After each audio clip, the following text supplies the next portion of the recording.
Indonesia sedang dihebohkan dengan masuknya pemain naturalisasi khususnya di cabang sepak bola. Tentu tidak menutup kemungkinan cabang-cabang yang lain juga akan ada pemain-pemain naturalisasi. Kalau kita ingin membandingkan pembinaan di Indonesia dengan pembinaan yang dihadapi, yang didapatkan oleh pemain naturalisasi, tentu tidak apple to apple.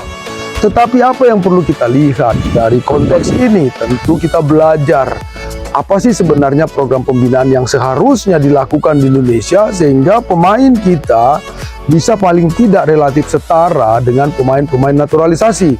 Kalau kita belajar secara teori, sebuah organisasi besar untuk bisa menghasilkan atlet yang besar, tentu ada banyak komponen yang harus disiapkan. Katakanlah dalam program pembinaan pelatih cabang olahraga, bukan hanya pelatihnya saja yang perlu ditingkatkan kompetensinya, tetapi juga expert-expert lain di dalam sport science itu ada sekian banyak ruang lingkup keilmuan yang dibutuhkan. Katakanlah misalnya ahli biomekanika, ahli gizi, ahli psikologi, semua bersatu padu, ahli tes dan pengukuran, sehingga secara periodik ada hasil yang bisa dilihat. Kalau kita hanya mengandalkan satu pelatih dengan kemampuan yang pas-pasan, tentu kita berharap mau hasil latihan atlet bisa setara dengan pemain-pemain naturalisasi, itu sangat tidak mungkin.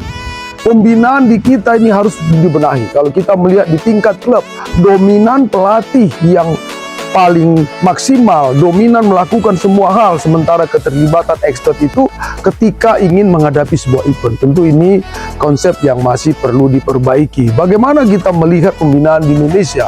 Kita tidak bisa menampik, negara ini tentu terbuka untuk para pemain naturalisasi karena dia bagian dari Indonesia.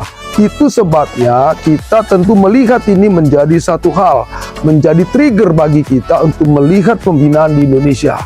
Cukup banyak klub di Indonesia, tetapi hasilnya belum bisa disetarakan dengan beberapa klub yang ada di luar negeri yang menghasilkan para pemain naturalisasi. Mari Indonesia melihat dari mulai tingkat PB, tingkat pusat sampai ke Pemprov, KONI pusat dan KONI daerah, sampai semuanya bersatu padu.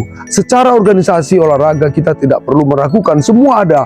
Tetapi apa yang harus dilakukan semua organisasi olahraga ini tentu menjadi kata kunci dan pemerintah ikut di dalamnya, mulai pemerintah pusat dan daerah. Itu sebabnya Kementerian Pemuda Olahraga sesungguhnya harus konsen, harus fokus mengurusi olahraga ini. Sebenarnya kalau melihat banyaknya persoalan kita, identifikasi terhadap 13 permasalahan penyebab turunnya prestasi olahraga itu bagian dari DBON dan bagian dari bagaimana kita mewujudkan Undang-Undang Olahraga Nomor 11 Tahun 2022 tentang olahraga. Semua bersatu padu di dalamnya sehingga kita mau melihat Indonesia ini adalah pasar yang besar untuk membangun prestasi olahraga bukan hanya level nasional tetapi juga internasional. Kita mimpi Indonesia akan berbicara di Olimpiade. Mari kita wujudkan semua itu mulai dari grassroots hingga mencapai target yang kita inginkan. Sekian.